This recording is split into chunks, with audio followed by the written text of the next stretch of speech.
Hi everyone, Daljeet Peterson here from astrolab21.com, and welcome to our continuing series Blueprint of the Soul, where we're endeavoring to become the architects of our own destiny by learning to read our astrological birth chart, the blueprint of our soul. So we've been taking this real fundamental, elemental approach, learning from the ground up the basics of astrology so that we can understand this very complex and rich and symbolic language that is astrology. We're learning to speak a new language. If you don't know astrology, if you're unfamiliar with it, it's going to be a great place for you to learn the basics from the ground up. And I'll make the disclaimer that I make at the beginning of all these videos and just remind you that this is an ongoing series. We are really building on some of the concepts from the earlier episodes and adding to them. So if you haven't already watched the previous episodes, I strongly recommend going back and watching those first, because you'll really get so much more out of this if you're following along and keeping up with the concepts that we're introducing in this series. So putting a link in the description below to the playlist. I'm compiling all of these episodes in one single playlist. So we'll have this convenient quick reference. You can go through them in sequential order. You can refer back to them in the future. I'm really hoping this becomes a really valuable resource as we continue to build this series forward. So quickly, we're right in the middle of exploring one of the first of the 5 principles that we've been discussing here, which is the signs. We've been taking our elemental approach, right? We've been talking a lot about the 4 elements and using that as a way to orient ourselves and to explain how each of the 12 signs of the zodiac is in fact built. So, the 4 elements, right? Fire, earth, air, and water. We've been talking a lot about how everything is expressed through these 4 elements, that these are essentially the substance of our experience, and that we are building the 12 signs of the zodiac using these elemental substances as our source, as our substrate, if you will. So, of course, we've been talking a lot about polarity as well, and that's a concept that we're intimately tying to the concept of the elements, because the elements tend to group themselves in these complementary pairs, where fire and air participate in the masculine or yang side of the polarity, and earth and water participate in the feminine or yin side of the polarity. And we've been meditating on this beautiful, elegant symbol of the yin-yang, which is always reminding us that you cannot have one side of the pole without the other, right? There is no masculine without feminine. There is no yang without yin. There is no day without night. There is no sun without moon. There is no good without evil. They are all intimate related, and one is the essence of the other. And if we can start to understand the polarities within this concept, we'll really get a much deeper understanding of how the elements work. If we understand the elements, we understand the signs. And if we understand the signs, we really understand how astrology works. So that's what we're doing. We're taking a very fundamental approach. And in our discussion of the 12 signs of the zodiac, we added one more concept, which is really important, which is the modes or modalities. And we've been talking about these 3 modes of cardinal, fixed, and mutable, where the cardinal mode represents this energy that moves outward from the center, this centrifugal force. The fixed mode is energy that moves inward towards the center, right? The centripetal force. And mutable is the spiraling pattern, right? Energy that moves outward in all directions and wants to mutate and evolve and share and express the energy, right? So the modalities are sort of 3 vibrational patterns through which the 4 elements express themselves. So 2 polarities, 3 modalities, 4 elements.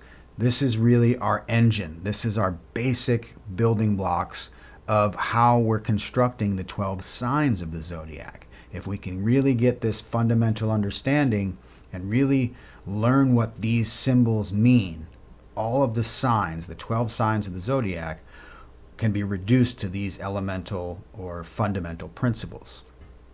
And we started to use the wheel of the zodiac to build out our 12 signs of the zodiac, and we're orienting ourselves to this 9 o'clock position here, starting there and working our way counterclockwise. As always in astrology, when we're talking about the zodiac and the signs of the zodiac, They work in this counterclockwise fashion. We assign each of the 12 signs to one of these positions on the wheel, and we added the elemental consideration, right? And we saw how there are 3 fire signs, 3 earth signs, 3 air signs, and 3 water signs in the 12 signs of the zodiac, respectively. And we've been taking this elemental approach and breaking each grouping of signs into their 3 components, right? The trinities. And we started with the fire trinity. We showed how Aries and Leo and Sagittarius, the 3 fire signs, form this triangular or trinity aspect. We then moved on to the earth signs, where we looked at Taurus and Virgo and Capricorn and saw how those 3 signs form a trinity of earth. So that gets us caught up to where we've been. Now we're going to pivot in this episode and take a closer look at the air trinity.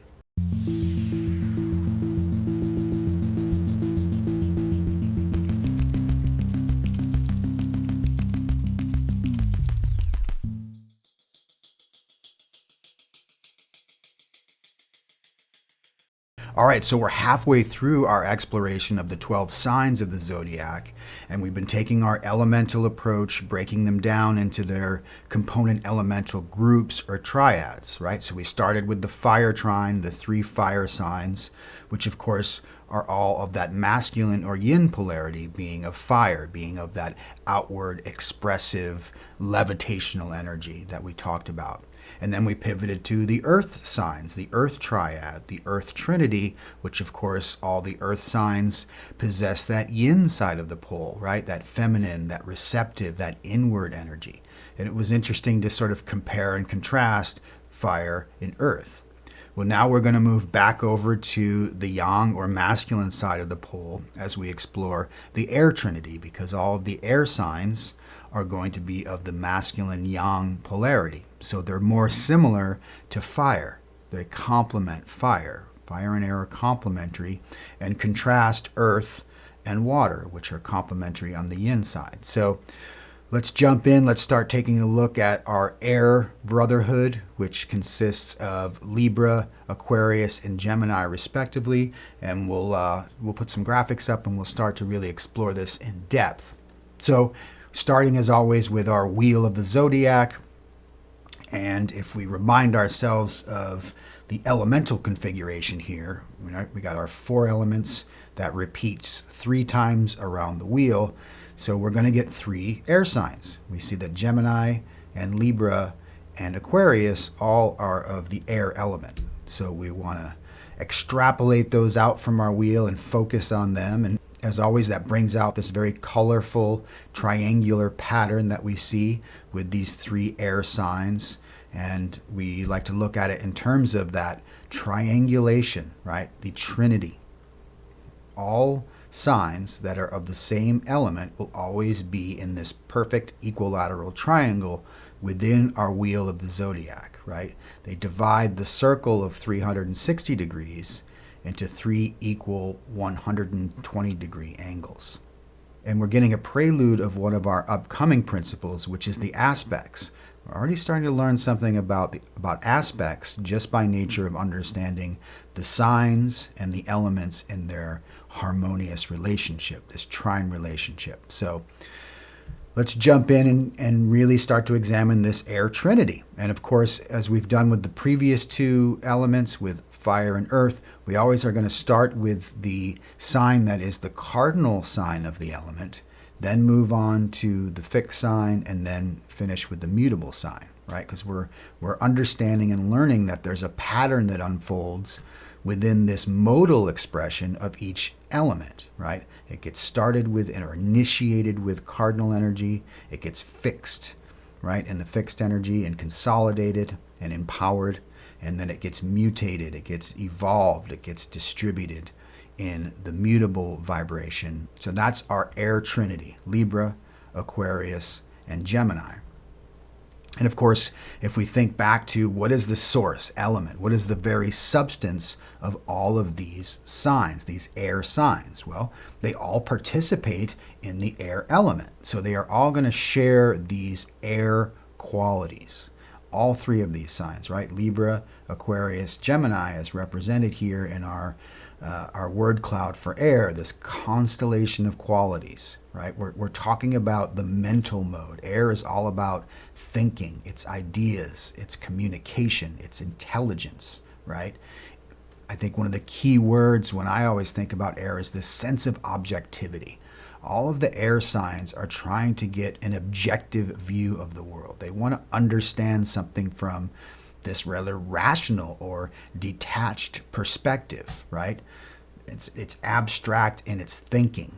So, it's a very verbal expression, a very verbal element. Anything written or spoken or communicated is essential to the air element. So it does have this sort of implicit social quality because there's a need to share and to exchange information and ideas, right?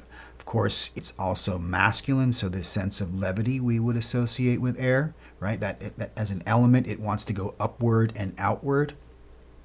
And, as with every archetype that we're exploring, it has a shadow side. So, it can become too cerebral, right? Too caught up in its own thoughts, and, you get stuck in your head. You see that a lot with air signs and people who have a lot of air in their chart, right? Can become very ungrounded, right? Contrast that with what we just discussed about the earth signs, right? They're all super grounded, right? Which is why air is incompatible with earth. Earth is very grounded. Air can be very ungrounded, very scattered, and a diffusion of its energy. It can have a hard time staying on track, staying on subject. It's so curious. It just wants to flit from one subject to the other and can get distracted very easily. Can be a bit superficial at times, right? We see this particularly with Gemini, with the mutable sign within the Air Trinity. So just want to start to get a sense of, okay, here's the source. Here's that substance, this air substance that all three of these signs are going to share as this brotherhood of air, as we could call it, right? Because they're all masculine, they're all yang, they're all air, they're all using levity, they all want to be expressive and get out there. So now we see what draws them together, what sets them apart. Well, that's where we start to think about the modalities. So each of these three signs will express itself through one of the three specific modes. And that's where we're going to see their individual air-like expression come out. So we always start with the cardinal sign of the group, and that's Libra. Libra is cardinal air. So what do we expect? And we're starting to learn to use these symbols in a very specific way, right? If we kind of read this up, we know because it's air, we know it's masculine, so it's going to possess those masculine, centrifugal, levitational, projective, outward-focused energies. It's air, right? So it's the realm of the mental, the intelligent, the communicative. But it's cardinal air. So Libra is going to express its air element in a cardinal, directional way. It wants to put information out there in the world. It wants to be expressive. It wants to be direct. It has this sense of needing to communicate directly and to put new ideas into the world, to be very self-expressive. So we'll move and start to look at the constellation of qualities that we might expect from this cardinal air sign of Libra. And right away it jumps out. Our key word for Libra is I balance, which should be no surprise to anyone familiar with the sign whose symbol is the scales, right? The scales of justice, the scales of balance, this notion of harmony, of diplomacy, of fairness, of wise judgment, right? Of being diplomatic, harmonious. These are qualities that Libra possesses. The other thing to consider with Libra is its ruling planet Venus, which lends it that Venusian quality. It gives this aesthetic sensibility. It gives it an elegance and a refinement. Now, it's interesting. Venus is one of those planets, along with Mercury, that rules two of the signs of the zodiac. So we already saw how in the last episode, when we talked about the Earth Trinity, how Venus rules Taurus, that fixed Earth sign. And, that really expressed that feminine side of Venus, right? That super Venusian sensuality, of sexuality, of that receptive, just pleasure-seeking aspect of Taurus, right?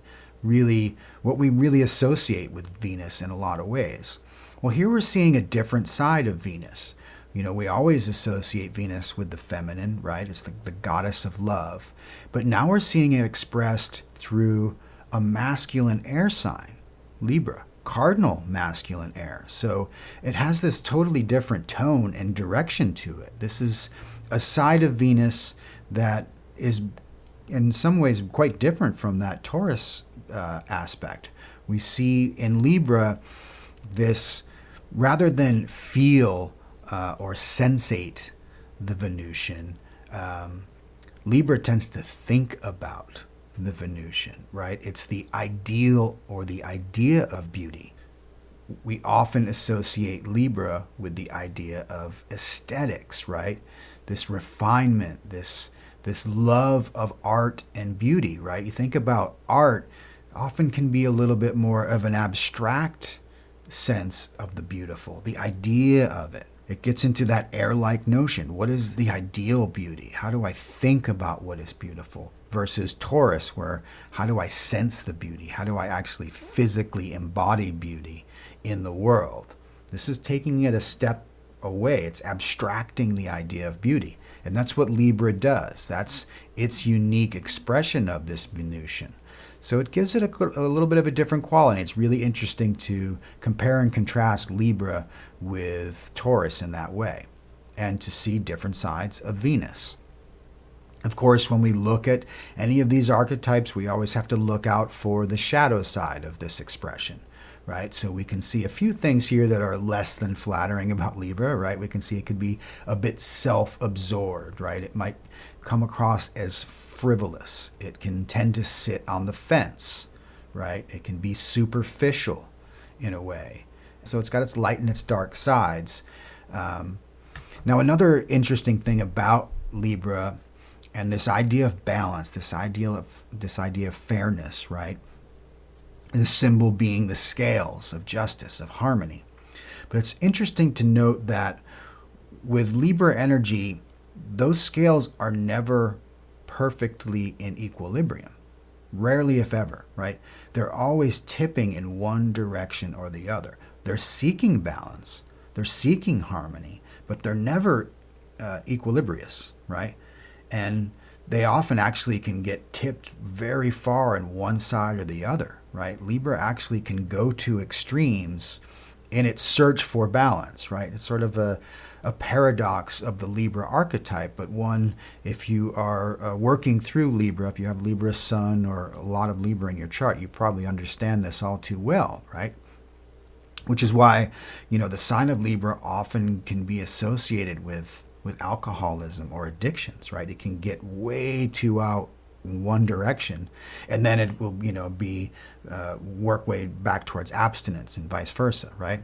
We see this constant struggle to find balance. So I think that's key to understanding this archetype of Libra, is that search for balance. Not that it is perfectly balanced.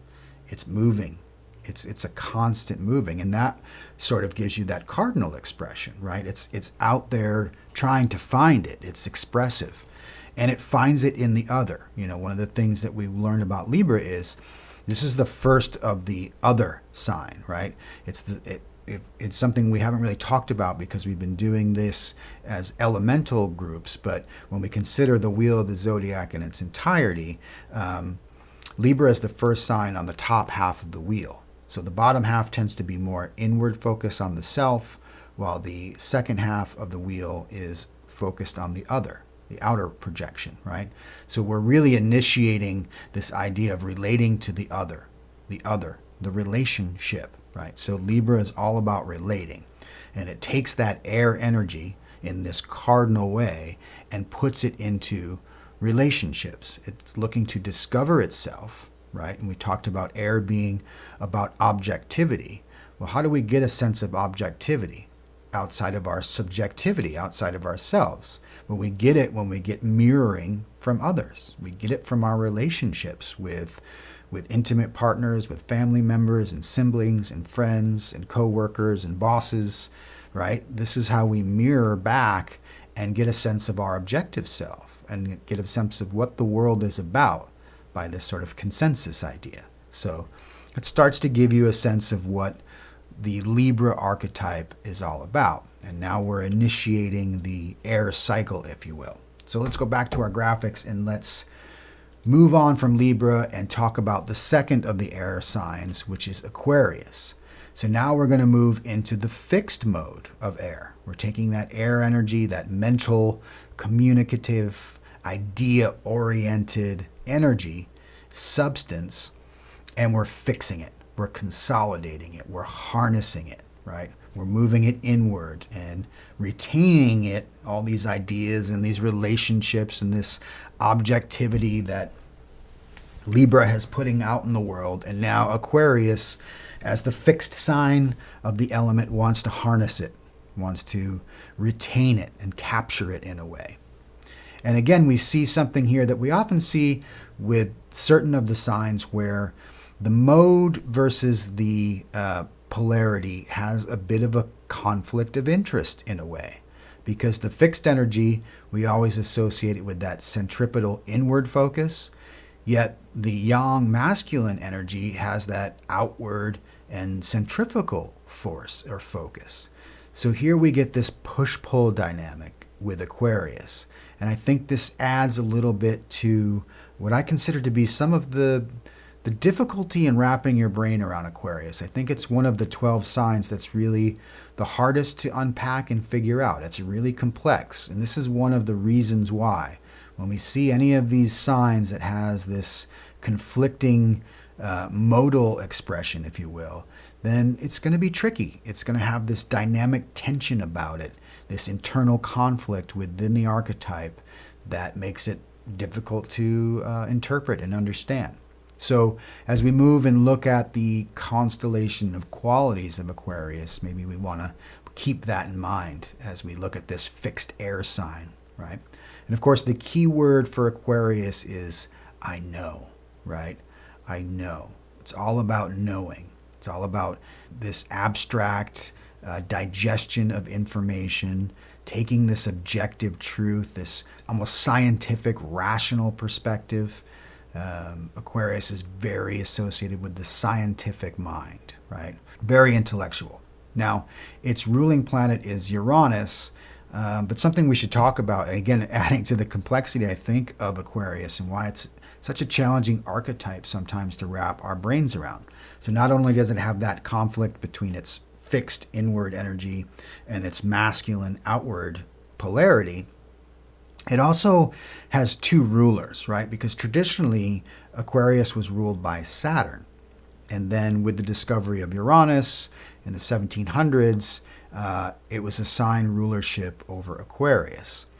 And here you have two planetary energies, as we'll learn when we explore the planets later on, that are really antithetical to each other, right? Saturn is all about limits and restrictions and structure, right? And I know, and you can't, and you shall not. And Uranus is all about just blowing the doors off of Saturn's rules and regulations. Saturn says no, Uranus says yes. Uranus says hell yes, really, right? So it's like one of the great phrases associated with Uranus is freedom from the known, right? Saturn is the known world. Uranus wants to explore the unknown.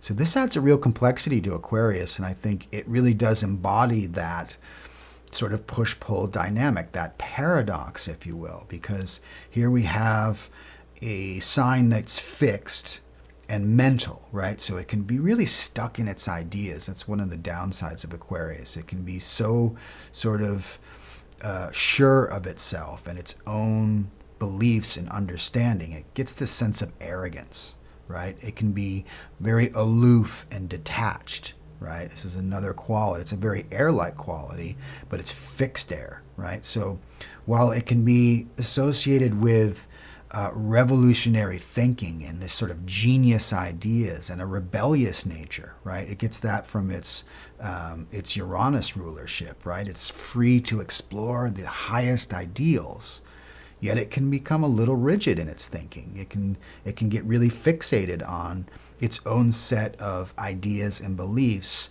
and not be super flexible about hearing other ideas, right? That fixed nature of the sign. So a very complex archetype. And then one other thing that makes it even more difficult to understand is its symbol is the water bearer, right?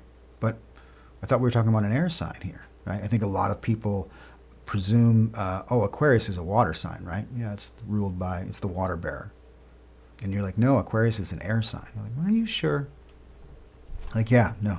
And so again, I think Aquarius is one of those difficult archetypes, an important one to understand because we are living in a very Aquarian age right now. So it's a good one to really dig into and wrap our brains around. If we can understand Aquarius, I think we're more equipped to understand the tone of our times that we're all living through. So those are three things that create this sort of conflict, this paradox, this push-pull, right? But let's remember and really unpack this idea of the symbol of the water bearer, right? If you look at it and the image of it, the water is in a container. It represents, in this image, the elixir of life. But what we have with the symbol of the water bearer is that person is just sort of detached from it. It's pouring it and observing it as it flows from the container of the mind, per se. It's this process, and it's removed, right? It has this sense of objectivity. It's not like it's swimming in the water like a fish, right? Like the symbol of Pisces, we'll see how that's one of the ultimate water signs. It's not immersed in its emotions. It's detached from its emotions. It's observing its emotional nature so that it can objectively process it. It doesn't want to get caught up in its emotions. It doesn't want that to confuse its ability to reason, to use logic, to use scientific method. So when we see the water bearer in that light, then you can go, oh, I see how Aquarius is an air sign. It's a fixed air sign. It's that masculine, fixed air. That's Aquarius. So hopefully that helps us to get a better sense of this rather complex archetype. And also, as we're saying, it's the 11th of the 12th sign. So this is another very socially oriented energy that we're dealing with. It's why it's associated with brotherhoods or fraternities or collectives, anything that's social. Our social networks are associated with the sign of Aquarius. Very socially oriented sign.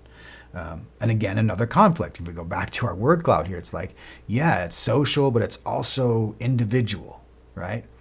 So paradoxical. This is a great word for Aquarius. And if you know a lot of people who are Aquarius, you may be familiar with this paradoxical archetype. They can be hard to get to know and can be that very cold and aloof personalities oftentimes, but we have to always give them credit that they're doing so because they really want to get to the deepest truth, the highest knowledge and understanding. They're doing it so that they then can use that information to be more progressive, to reform the ideas, and to be revolutionary if necessary. But they have to have that freedom to be free thinking, to really think about themselves and the world in a objective and big picture perspective. Aquarius is a very big picture archetype. So we're seeing now, we've moved from Libra and the relationship energy of that cardinal air and that sense of balance, that aesthetics, but that energy to really express and put it out there through relationships, super important value to Libra. And then we see how Aquarius tends to try to fix the air energy. It wants to harness those ideas and those relationships, and it wants to empower them. It wants to really get to the kernel of what these ideas and these ideals and these concepts and these aesthetics are all about, these relationships. and it wants to sort of harness them in a way. And it can get a little detached, and it can get maybe too objective, but it's serving a higher purpose. So now we can consider the third of our Air Trinity, which is Gemini. So now we're going to take this masculine air, this mental, intellectual, elemental energy, and we are going to express it through the vibrational pattern that is the mutable energy, right? This spiraling, harmonizing, sharing, relating, communicating, right? If we look at some of the qualities of mutability here, well, we see a real harmony with the notion of air, right? And if I look at all of this as a collective of descriptors of what Gemini is, this really is in a lot of ways the ultimate air sign, right? Different than what we saw with Aquarius, right, where it had that sort of internal paradoxical conflict to it. Gemini does not share that paradox. Gemini has no problem sharing the air, if you will, right? Because it's mutable. It wants to share. It wants to put it out there and communicate. We can associate mutability most closely with the air element. So Gemini as mutable air is probably the most airy of air signs, if you can allow me that. And we're going to see that if we look at this constellation here of qualities that we associate with this mutable air sign of Gemini, right? I think. Gemini is all about this mental process. Of course, it's ruled by Mercury, which is the planet of communication. So it really starts to get a doubling down of the mental energy, which is super appropriate for talking about Gemini, whose symbol is the twins, the doubling down energy, right? Gemini has this sort of duality to it, this duplicity, if you will, in a negative connotation. But, something we should talk about with that Gemini energy, it really does. Because its symbol is the twins, they're brother, sister, male, female. It has this duality because it's ruled by Mercury, and Mercury is considered an androgynous god. It's neither male nor female, right? So Gemini can be associated with this almost androgynous quality, or even a bisexuality, right? And it's something that we see a lot with mythology, with ancient Greek and even the Indian myths, right? All the gods have that masculine and feminine expression, right? Shiva and Shakti, right? Or Zeus and Hera. There really are two sides to one coin.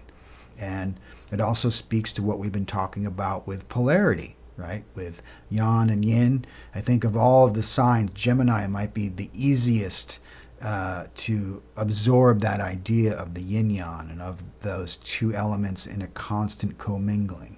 Gemini sees no conflict with polarity or duality. It's really able to see and to harmonize those two with its mutability, right? It's ever ready to change its mind, right? That's the one thing you have to really learn about Gemini. They always are going to reserve the right to change their mind at a moment's notice, particularly if they've been given new information, right? Because that's what that archetype is all about, mutable air. I need to take these ideas that Libra put out there and that Aquarius is fixing, and I need to change them. I need to mutate them. I need to improve them. I need to share them and distribute them. That's the Gemini energy. That's why it's one of the most social, certainly the most verbal and expressive of all of the 12 signs of the Zodiac, arguably, because it has an obsession with thinking, with ideas, with communication, with expression. So anything that is written, anything that is verbal. Again, we see sort of the ultimate expression of the air element with that mutability. It really wants to put it out there in the world. It really wants to share. It wants to express itself. So the twins, Gemini, Mercury, all of these factors combine to make this a really airy, expressive archetype. So, and again, we can see some of the downsides, that shadow side of the archetype are always going to come out, right? It's communicative and expressive, but it can be dual, but that can also get a sense of duplicity, right? We often hear Gemini is accused of being two-faced, very common criticism of the Gemini archetype.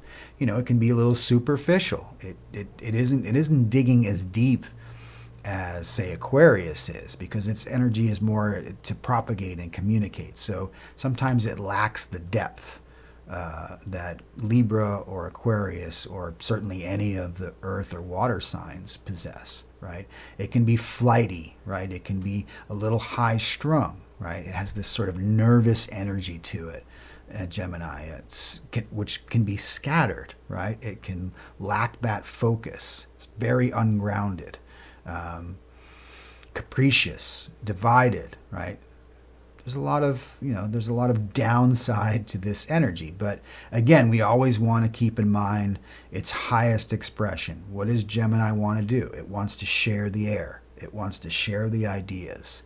It wants to improve them, right? It wants to evolve them so that they can become the source material for the next part of the cycle, right? And we always move then to consider this loop that's occurring within any of the elemental trinities. So just like we explored with the fire and the earth signs, we see here with air, with Libra cardinal initiating, putting the energy out there, mostly through relationships, right? The mirroring of the self so that it can get an objective reflection back and learn more about itself through its relationship to others. We see that energy get harnessed in Aquarius, fixed, right? It wants to know, it wants to really empower itself through knowledge, through understanding, through rational thinking, right? And then we see how Gemini says, okay, let's take that energy that's been so brilliantly fixed by Aquarius, right? That genius of Aquarius. Let's share it. Let's see if we can improve it. Let's not get too fixed, because that's what happens, right? It gets stuck. All the energies tend to get stuck in that fixed mode. And that's the importance of the mutable sign within the triad. It says, okay, Aquarius, let's lighten up a little bit, right? And let's see if we can't evolve that. Let's see if we can't mutate that. Let's certainly share it and see what other people have to say about it.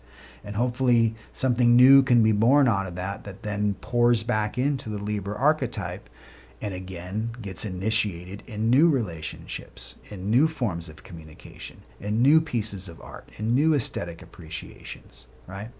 So let's really start to understand this beautiful and elegant symmetry that exists between this brotherhood of air, if you will. And remembering that in the deep background of all of these signs, these air signs, is that air element. They are all born of air. These are the airborne signs. So again, that's another element we've conquered. And again, we're not really giving you the most complete, this isn't the be-all and end-all of all of these signs. We could spend an hour on each of these signs easily and go more in depth. But what we're trying to get is this elemental appreciation. We want to start to learn to see how these three zodiac signs are connected through that elemental connection that they share, right? And how they uniquely express that energy in terms of the modality, right? So polarity, modality, element. We've been hammering these concepts home, and I'm hoping that by now it's starting to really pay some dividends for us. And I'd be curious to know if you guys if you're tracking along on this series and following along, are you getting a deeper appreciation of these signs by virtue of this approach, this elemental approach? Love to hear in the comments what you're learning and what more you might want to get from it. So that's going to do it for this episode. Of course, in the next episode, we'll finish up our exploration of the zodiac signs with, last but never least, my water friends, we'll do the Water Trinity, right? Which is Cancer, Scorpio, and Pisces.